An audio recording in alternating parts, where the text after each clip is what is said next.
Estamos de regreso y vamos a ir a la línea telefónica. Le agradezco a Pedro Vicente Viveros, especialista en temas de transparencia y exintegrante del Comité de Participación Social del Sistema Anticorrupción en el Estado, que nos tome una llamada para platicar de esta información que le damos a conocer sobre lo que ocurre con el CIAPA y los laudos que tiene en contra, y que en realidad es algo que ocurre en muchas dependencias por esta costumbre que ya se hizo de que el funcionario que lleva a sus propios colaboradores sin cuidar los derechos laborales de quienes ya ocupan espacios, lo que tiene a muchísimos municipios y a entidades públicas metidas precisamente en estos juicios. Vicente, ¿cómo estás? Qué gusto saludarte. Buenas tardes. Sonia, igualmente el gusto es para mí que podamos platicar con quienes nos ven y nos escuchan en MTR, a la orden. Bueno, pues este tema de los laudos que pues agobia al CIAPA, pero a muchas instituciones. Yo recuerdo alguna vez algún diputado decía que calculaban que estaba entre los 4,000 y los 5,000 millones de pesos las sentencias laborales que no han podido cubrir los ayuntamientos. Es correcto, es un tema que, como bien lo dices en la introducción, es un problema de transversal en la administración pública, municipal, estatal y federal. Habrá que decirlo que no tengamos esquemas profesionalizantes del servicio público, con servicio de carrera efectivo y con criterios rigurosos de ingreso al servicio público, han hecho que los pasivos laborales en el país, en el estado y los municipios se conviertan en temas impagables en muchos de los casos. El CIAPA no es la excepción, por esta razón particular que tú comentas, sobre el que cada titular o cada presidente municipal o cada titular de una dependencia lleva a trabajar a sus allegados, en el mejor de los casos que cumplen con el perfil profesional. Bueno, en una gran cantidad de casos, podemos comentar muchos, no se cumple con el perfil profesional y en detrimento no solamente de la calidad del servicio público, sino de las finanzas de los municipios, el estado y el país. Cada vez que se comenta este tema, Vicente, se habla del servicio civil de carrera, de la importancia de que quienes estén en los cargos establezcan pues de alguna manera tabuladores y escalafones que se respeten. Sin embargo, parece que quien tendría que tomar las decisiones no está interesado, obviamente, en estos cambios, que son los representantes de los partidos políticos, de todos, bueno, como bien mencionas.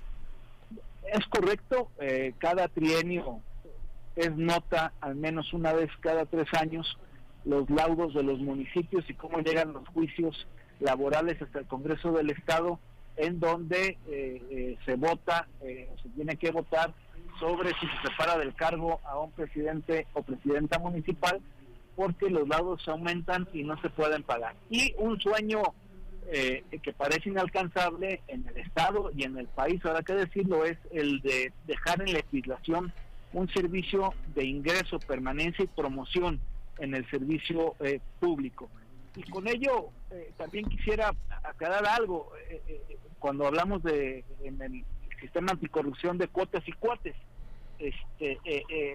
la verdad es que incluso, voy a decir una barbaridad, pero hay manera medianamente de conciliar ambos temas, siempre y cuando quienes lleguen a los cargos por mérito, aunque sean amigos del titular o de la titular, tengan las capacidades profesionales para desempeñar el cargo. El problema en el servicio público del país es que en una inmensa mayoría de casos llegan a los puestos personas que no cuentan con la preparación técnica para desempeñar el cargo, y cuando llega alguien más o el subsecuente director, directora, titular de la dependencia que sea, lo corre y nos va creciendo el pasivo laboral, entendiendo que en un asunto de derechos laborales en lo público y en lo privado, la carga siempre es mayor para el patrón, independientemente de que sea en el ámbito público o en el ámbito privado, y las leyes están hechas para favorecer al trabajador.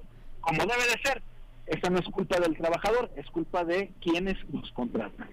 Claro, y quizá en áreas técnicas, como lo tendría que ser el CIAPA o de servicio directo, se nota más cuando se dan pues este manejo de la nómina. Ya también en varias ocasiones ha quedado acreditado como el CIAPA se convirtió precisamente en un espacio en donde prácticamente desde la administración de Emilio González Márquez, pues se usó precisamente para acomodar la nómina que no cabía en ayuntamientos y en el gobierno del estado. Sí, así lo hemos visto, ha habido casos de alta resonancia mediática, algunos vigentes. A partir de que me hiciste favor de invitarme, me eché un pequeño clavado, porque base en la Contraloría del Estado, por ejemplo, tiene al menos abiertas 5 auditorías, y algunas de esas tienen que ver precisamente con el tema de la contratación de perfiles adecuados. Seguramente sacará su resolución la Contraloría en las próximas semanas, pero no se necesita más que ver los casos mediáticos que hemos tenido últimamente. En un tema, particularmente en el CIAPA, que coincido contigo, tiene que ser altamente técnico, porque los problemas nos crecen. Independientemente de que haya personas preparadas en el CIAPA, la ciudad creció de manera exponencial, el vital líquido cada vez es más escaso, y hace que los perfiles técnicos adquieran particular relevancia por tener que resolver un problema que es inmediato, inevitable, ineludible, de cada vez tenemos menos agua y cada vez somos más habitantes en el área metropolitana de Guadalajara. Entonces el espacio político no da en un lugar como el CIAPA, o como en algunas otras dependencias que requieren de perfiles exclusivamente técnicos, Sonia. Claro, si tuviera precisamente que regularse este tema, Vicente, ¿qué tendría que ocurrir? Bueno, tiene que regularse una ley de servicio civil o servicio profesional de carrera en el estado de Jalisco. No existe prácticamente en todo el país, en ninguna entidad federativa. Por ejemplo, a nivel federal, de los cargos concursables por esta ley a nivel federal, solamente se hace aproximadamente el 5%. Datos del doctor Mauricio Merino, que le ha dado seguimiento, investigador de la Universidad de Guadalajara, le ha dado seguimiento a estos temas en particular, y el otro 93% de los cargos son por nombramientos de amistad. Además, no basta con que tengamos una ley. También cuántas veces hemos visto que tenemos leyes que simplemente no se aplican porque no hay ninguna sanción. Entonces, habiendo una legislación, tiene que haber una consecuencia si no se cumple con los parámetros de ingreso, ganancia y promoción en el servicio público. Insisto con lo ineludible del tema, Sonia, así como nos llega el agua al cuello, no, el agua nos llega apenas a los talones y habrá que ver en qué condición. Entonces, esto hace que sea una agenda prioritaria para el funcionamiento del sector público en los municipios, en el estado y en el país. Ojalá pronto haya conciencia en todos los cuerpos legislativos para que empecemos a regular esto de manera seria. Claro, porque además, pues quien termina pagando son los ciudadanos, en virtud de que los ayuntamientos, el CIAPA o quien sea, pues tendrán que echar mano de los recursos públicos para asumir estos juicios que además, por la forma en que se enredan, se convierten en millonarios. Sí, porque algunas de las tácticas legales son las de alargar los juicios lo más posible, y entre más tiempo se alarguen, aumentan los montos con los que hay que liquidar a las personas que demandaron a los entes públicos. Y en efecto, de alguna manera hay que pagar, o se acaba pagando, aunque sea en plazos, y hay que tomar del presupuesto corriente que debería ser para las necesidades básicas y técnicas de todos los entes públicos para andar pagando laudos. Claro, ahora tendría que ligarse la responsabilidad en los juicios laborales cuando se pierden porque se acredita que se actuó de manera incorrecta al funcionario que tomó la decisión. Sí hay esa posibilidad de iniciar un procedimiento de responsabilidad patrimonial de quien cometió el error de origen. Por ejemplo, cuando no se cumplen con los perfiles técnicos, prácticamente, una buena cantidad de dependencias estatales y federales tienen manuales de perfiles de puesto. En los municipios es más escaso, pero en los más grandes presupuestos que se tienen, y si no se cumple, bueno, hay un incumplimiento normativo en el que pudiera haber una responsabilidad del funcionario o la funcionaria que contrató a alguien que no tenga las aptitudes para el cargo. Sin embargo, no hemos visto sanciones en este sentido, ¿no? No ha habido, al menos muy conocidas. Ahí hay uno pendiente en el CIEPA, no quisiera personalizar, pero ha sido muy mediático el tema. Hay una resolución de la Contraloría que se encuentra ya en el Tribunal de Justicia Administrativa sobre el particular. Pudiera ser un punto de referencia a partir de la determinación que tome el tribunal derivado de la resolución que emitió la Contraloría del Estado.